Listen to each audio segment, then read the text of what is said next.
출애굽을 마치고 모세가 진치고 있는 곳에 이드로가 모세의 가족을 데리고 방문한 것을 지난번에 공부했습니다. 기억나십니까? 모세가 이집트로 출장 간 사이 가족들은 친정아버지 집에서 보호받고 지내고 있었습니다. 오랜만에 가족 상봉이 끝나고 하룻밤을 지내고 그 다음날 이튿날의 일입니다. 모세의 장인 이드로가 모세가 백성에게 행하는 모든 일을 이렇게 지켜봅니다.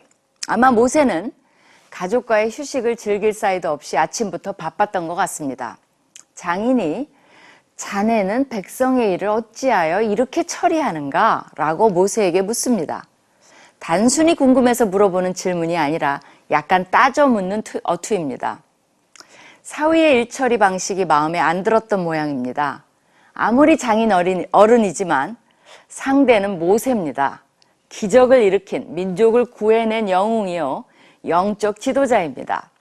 이드로는 어제 모세의 간증을 듣고 하나님을 막 믿게 된 새내기 신자입니다.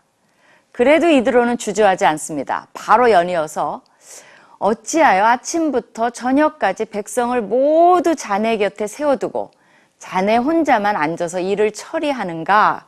라고 여전히 따져 묻습니다.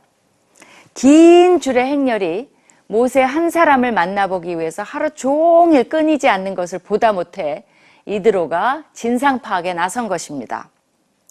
백성은 하나님의 뜻을 들으려고 물으려고 저를 찾아옵니다. 라고 모세가 이유를 간단히 설명합니다. 모세는 아직 장인이 따져 묻는 이유를 잘 파악하지 못한 듯 답을 제공합니다. 백성들은 일이 있으면 모세에게 와서 하나님의 뜻을 묻고 또 모세가 시시비비를 가려 하나님의 뜻을 알려주기를 원한다는 것입니다. 모세는 이웃과의 문제를 재판하여 주고 또 하나님의 규례와 율법을 알려준다라고 그렇게 답합니다.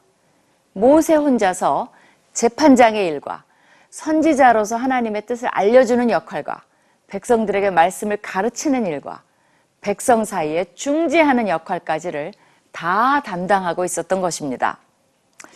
여기에서 대조가 되는 것은요, 18장 1절 첫 부분에서 이드로가 하나님께서 하신 일을 듣고는 기뻐했지만 여기서는 모세가 하는 일을 보고는 옳지 못하다고 평가한 점입니다.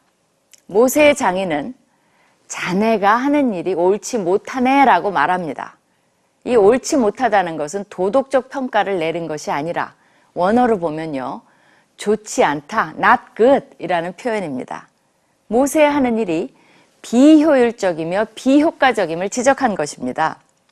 이 효율적이라는 것은요, 어떤 일을 얼마나 잘 하느냐는 겁니다. 즉 어떤 일을 함에 있어서 최소한의 시간과 최소한의 노력으로 할 때 효율성이 높다고 말합니다. 모세의 방법은 최대한의 시간과 아주 힘든 노력으로 하고 있으므로 효율성이 빵점입니다. 모세는 영적 지도자로서는 훌륭한데 회사의 CEO로서는 잘 못할 것 같습니다. 효과성이라는 것은요, 주어진 임무를 완성해서 목표를 달성하는 것을 말합니다. 제게 중학생 아들이 있는데요. 그 무서운 중2입니다. 그 아이에게 설거지를 시켰습니다. 투덜대기는 했지만 설거지를 열심히 했습니다. 그릇이 비누로 안 보일 정도로 비누를 잔뜩 묻혀서 한 접시 한 접시 닦는데 앞뒤로 살펴가며 아마 하나당 한 몇 분씩 걸리는 느낌이더라고요. 그리고 헹구기까지 정말 오랜 시간이 걸려서 설거지를 마쳤습니다. 그리고는 자기는 임무 완성했다는 자랑스러운 표정으로 제 아들이 부엌을 나갔습니다. 제 아들의 설거지 점수는요, 발표는 안 하겠습니다. 근데 목표는 달성했으므로 효과성은 있었습니다. 그러나 시간이 많이 들고 비누 낭비가 심했으므로 효율성은 별로 없었습니다. 모세의 경우는 아마 하루 종일 줄 서 있는 백성을 다 면접하기에 버거웠을 것입니다. 그 중에 많은 사람들은 다음날 다시 와야 했을 경우도 있었을 것입니다. 목표도 다 달성하지 못했으므로 효과성 점수도 그렇게 높게 줄 수가 없습니다. 이드로도 이 점을 지적합니다. 이렇게 하다가는 자네뿐만 아니라 자네와 함께 있는 이 백성도 아주 지치고 말 걸세. 이 일이 자네에게는 너무 힘겨운 일이어서 자네 혼자서는 할 수 없네 라고 우려를 나타냅니다. 효율성, 효과성은커녕 곧 모두가 지쳐서 병이 나거나 포기해야 되는 극한 상황까지 올 수 있다는 것입니다. 모세가 어떻게 이렇게 행정력이 없는 것일까요? 왜 하나님은 모세에게 이런 것은 코칭을 안 해주신 걸까요? 자, 이 문제를 해결하기 위해 이드로가 조언을 줍니다. 그의 조언이 과연 효율성과 효과성을 거둘 수 있었을까요? 여러분이라면 어떤 조언을 주시겠습니까?